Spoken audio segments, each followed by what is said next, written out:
ഈ ഒരു നിമിഷത്തിലെ അള്ളാഹു വെളിവായതിലേക്ക് നമ്മൾ ശ്രദ്ധിക്കുന്നു, അള്ളാഹു വെളിവായതിനെ കാണുന്നു, അള്ളാഹു വെളിവായതിനെ അനുഭവിക്കുന്നു, അറിയുന്നു. ഇത് മാത്രമേ നമുക്ക് ഓരോ നിമിഷവും ചെയ്യാനുള്ളൂ. അപ്പോൾ നമ്മൾക്ക് ആ ഒരു നിമിഷം നമുക്ക് നല്ല ടേസ്റ്റുള്ള ഒരു ഭക്ഷണം മുമ്പിൽ വെച്ച പോലെ ആ ഭക്ഷണം ഇങ്ങനെ എടുത്തിട്ട് അതിൻ്റെ രുചിയൊക്കെ അറിഞ്ഞ് ഇങ്ങനെ കഴിക്കാൻ വേണ്ടിയിട്ടാണ് ഈ നിമിഷമാകുന്ന ഭക്ഷണം നമുക്ക് തന്നത്. എന്നാൽ ആ നിമിഷത്തെ നമ്മൾ ആ ഒരു കാര്യത്തിന് വേണ്ടിയല്ല ഉപയോഗിക്കുന്നെങ്കിലോ ആ നിമിഷം നേരെ എടുത്ത് ഇങ്ങനെ വീങ്ങണ പോലെയാണ്, ടേസ്റ്റ് ചെയ്തിട്ടില്ല. അതുപോലെയാണത്. എന്ത് രസമുള്ള ഉദാഹരണമാണ്. മാരിഫത്തിൽ ഇതിനേക്കാൾ രസമുള്ള ഉദാഹരണം തരാൻ പറ്റുമോ എനിക്കറിയില്ല. ഫലാ തഅഫുലു അൻ ഹാദിഹി നിഅമ.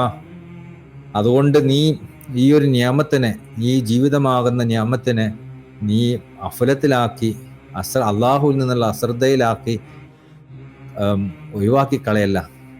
അള്ളാഹുവിലുള്ള അശ്രദ്ധയിലാക്കി നീ അതിനെ പായാക്കി കളയല്ല.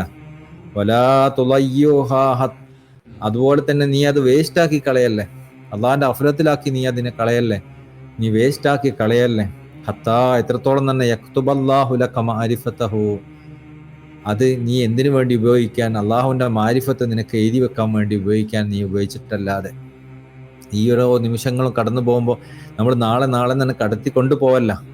കാരണം ഈ നിമിഷമൊക്കെ നമ്മുടെ അടുത്ത് നമുക്ക് വിൽക്കാനുള്ള ഈ നിമിഷം മാത്രമേ ഉള്ളൂ അള്ളാന്റെ അടുക്കല്. ഇതുകൊണ്ട് അനുഭവിക്കാനുള്ളൂ. നമ്മൾ അള്ളാഹിനെ മറന്ന് ഒരുപാട് സഞ്ചരിച്ച് ഒരു നിമിഷം അള്ളാഹിലേക്ക് മടങ്ങിയാൽ ശരിയാണ്, ആ മടക്കം കൊണ്ട് കുറെ പഴയതിൽ നിന്നൊക്കെ അള്ളാഹുവിനെ ആ സമയം മറന്നൊക്കെ സാരമില്ല, അതൊക്കെ അള്ളാഹു നല്ലതായിരുന്നു നമുക്ക് തന്നെന്നൊക്കെ മനസ്സിലാക്കാൻ പറ്റും. പക്ഷേ ആ നിമിഷം അള്ളാഹിനെ മറക്കാതിരുന്നെങ്കിൽ അതിനേക്കാളൊക്കെ എത്രയോ നല്ലത് അതുകൊണ്ട് നമുക്ക് കിട്ടുമായിരുന്നു. അപ്പോൾ നമ്മൾ ഒരിക്കലും ആ നിമിഷങ്ങളെ, ഒരു നിമിഷങ്ങളെയും കളയല്ലേ.